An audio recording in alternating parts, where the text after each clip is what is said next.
Hello students. In the last video we have discussed about the Lorentz force. That means when a moving charge enters in the magnetic field, it experiences a force called Lorentz force. Now, due to that Lorentz force, how the charge will move in the magnetic field, that we have to discuss. So now we are going to discuss that motion of the charge. That means how the charge will move in the magnetic field due to that Lorentz force.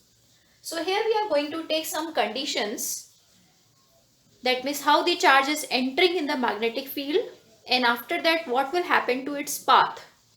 So we have the first condition, that suppose the charge enters perpendicular to magnetic field. That means V and B are perpendicular. So what will be the path of the charge?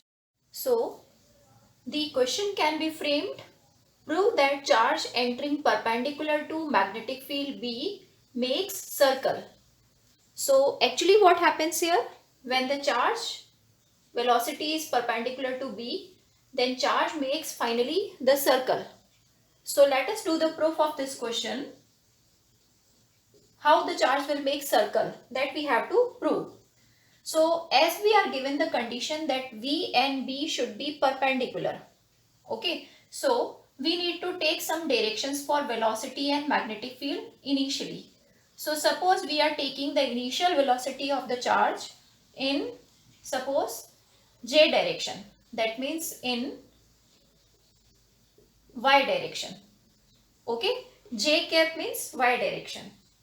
In the same manner, let us take the magnetic field, that is suppose B in Z direction. So I will write here K cap. So what we have to do? We have to choose any two directions which are perpendicular to each other. Velocity is in J cap and magnetic field is in K cap. Now these two things are given datas. Okay, so step number 1 is that we have to first find the Lorentz force value. So Lorentz force, its formula is Q V cross B. Q means the charge value. Now let us put the velocity and magnetic field. Velocity initial is U J cap and magnetic field is B K cap. Now Q U B is the value taken out.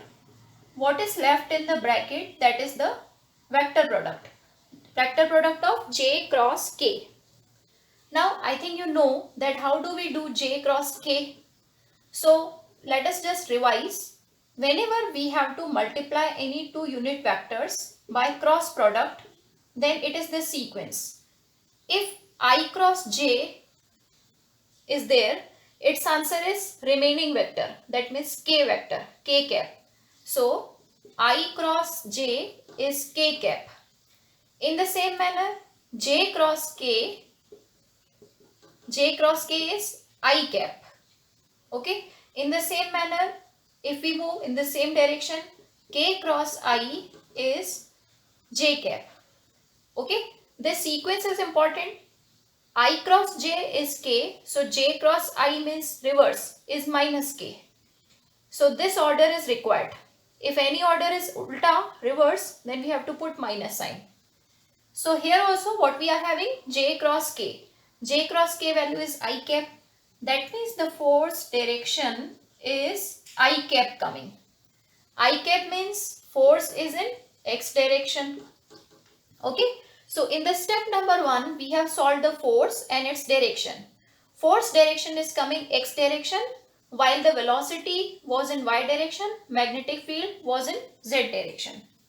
Now let us find out that what will be the final velocity of the charge. So now step number 2 is that using the formula, Newton's first equation of motion, V equal to U plus AT, we are going to solve the final velocity of the charge.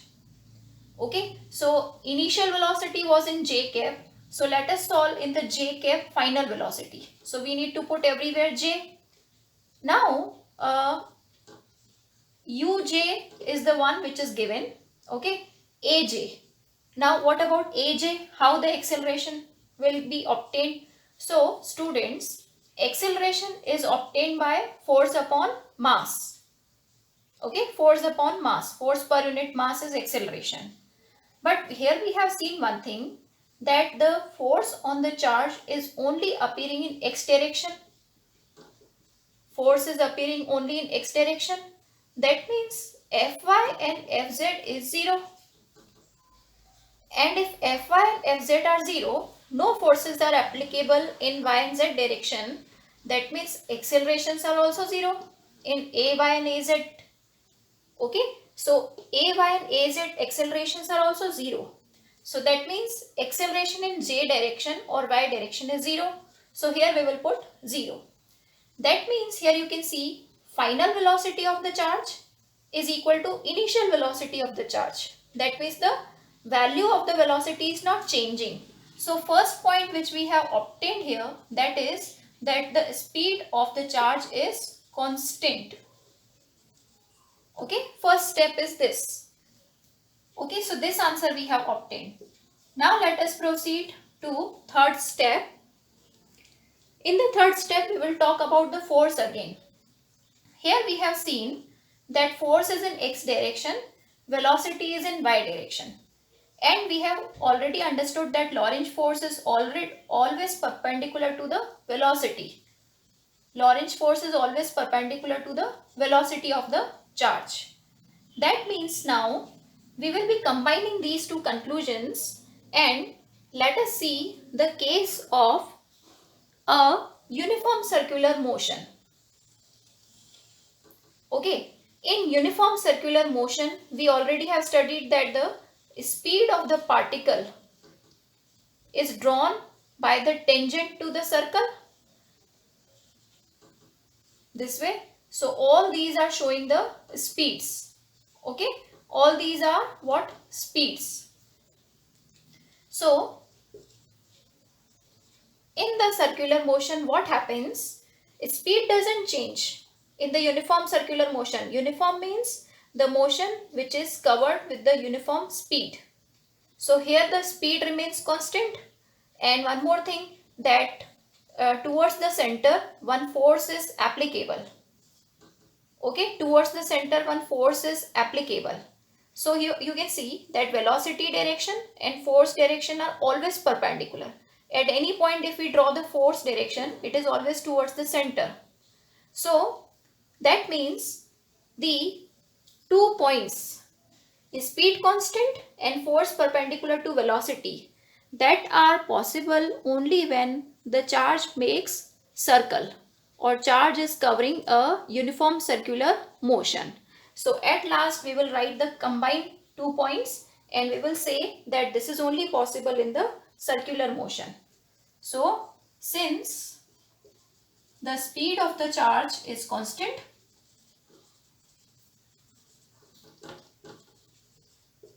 and one force is always acting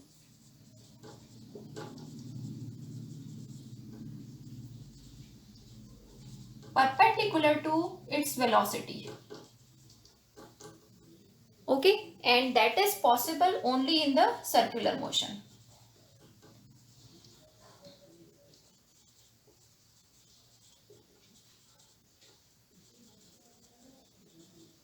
Proved.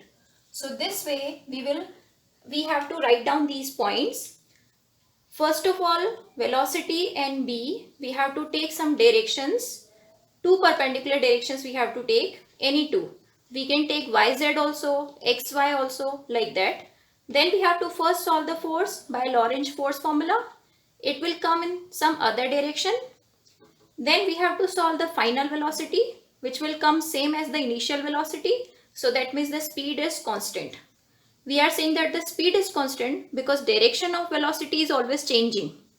Okay, and why it is changing? Because one force is acting perpendicular to the velocity. So some attracting force is there, which is always attracting the charge in one particular direction. So combined effect of these 2 points is only possible when the charge makes circle. Okay, so this is the proof for circular motion when V perpendicular to B. Now as we have understood that in case of V perpendicular to B, charge makes circle. So some parameters of that circular path we have to calculate, that are radius of circular path, time period of one revolution and frequency. So let us start calculating first term, radius. Okay, how to calculate radius of that circular path which charge is making. Okay, this is that circular path which charge is making. Now what we can do here, whenever any object is making the circle, that means it requires the centripetal force. So centripetal force direction is always towards the center, and it is always prepared by some other force in that situation. So here, who is providing the centripetal force so that the charge makes circle? So we have studied that Lorentz force. Okay, Lorentz force, that is playing the role of the centripetal force. So the Lorentz force, it is Q V cross B or QVB sine theta. This is the Lorentz force formula. And also, since angle between V and B is 90 degree, as is the condition, so sine 90 will become 1. So finally the Lorentz force formula is QVB. So Lorentz force is playing the role of centripetal force, and from this moving charge reference, one centrifugal force is out of the circle, away from the center. So centrifugal force, F centrifugal, so they are acting on the charge. So we are here equating the two forces so that we can get the relation of the radius. So as I have told you, Lorentz force is QV cross B, QVB sine 90, so QVB only. This we are going to equate with the centrifugal force formula, which is same as centripetal force formula, mv square by r. This equation will help us to derive the radius. Okay, so it's very easy now. One velocity is getting cancelled, and finally if I shift this r here, okay, this r is shifted here, so QB will come down. So you can check the relation. This r is shifted here, so QB is shifted down, MV is already left here. So finally the radius formula we have obtained as MV upon QB. This is the most important formula for so many conceptual questions. Okay, so you have to learn this formula by heart. Radius of the circular path is MV upon QB. Okay, let us calculate the second term, time period. How much time period or how much time is taken by the charge to complete one revolution? So we can remember in short, one revolution time means time period. Okay, one revolution time. Now this in case of circular path, we always apply the time period formula 2 pi r upon v. Remember this basic formula first of all. 2 pi r upon v formula होता है जब जब circular motion होगा उस वक्त कितना time लगा one revolution में, 2 pi r upon v. Okay, how this formula has come? It's very simple. In one revolution, distance covered is circumference. Circumference means 2 pi r. So distance upon speed is time. Okay, fine. Now we have to put the r upon v ratio from this equation. If I make r upon v ratio from this equation, v should be taken down. So here left is m upon q b. So here also I will put r upon v ratio. R upon v ratio is what? M upon q b. So this way the final answer of the time period is obtained. What? T equal to 2 pi m upon qb. Okay. This is the final answer of time period.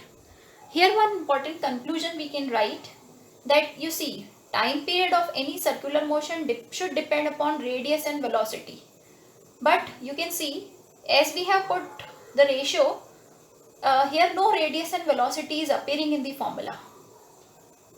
Okay, if one constant magnetic field is there and one charge is moving into it, then time period is always same.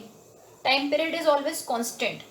It is not depending upon how fast the charge is moving or what is the radius of the circle. So here we have to write one conclusion, that this time period does not depend upon radius and velocity. Okay, this is one very important conclusion. Let us calculate the third data, frequency. Frequency is reciprocal of time.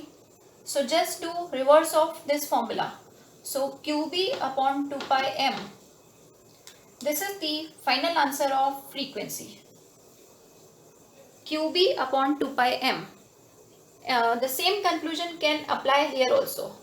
Frequency also does not depend upon radius and velocity.